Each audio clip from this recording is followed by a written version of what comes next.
Okay. So for this week, we're talking about Lakoff and Pinker and their two views on metaphors. To start off, Lakoff is the one who's the main proponent for the metaphor theory, which essentially says that metaphors and thought are one and the same, that they directly cause each other. So if someone were to hear a metaphor, it would cause different feelings with the way they feel about a situation or how that they exactly perceive that within their thoughts.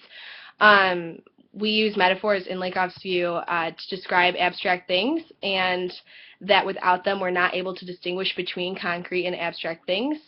Also, he says that both political and scientific debates are just competing metaphors that that's really just the basis of how he feels about those. And then for Pinker, he is the one who believes, obviously, that language and thought and metaphors are completely separate, and that the human mind is able to think about concrete and abstract things through the language of thought, not necessarily through metaphors, but that metaphors themselves actually do give us a little bit of information about how the human mind works.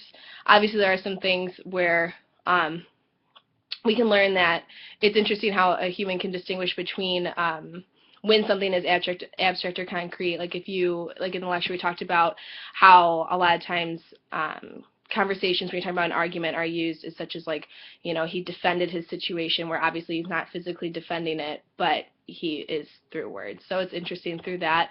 So yeah, it's a little bit about Pinker and Lakoff, and that's the end of my video. Thanks.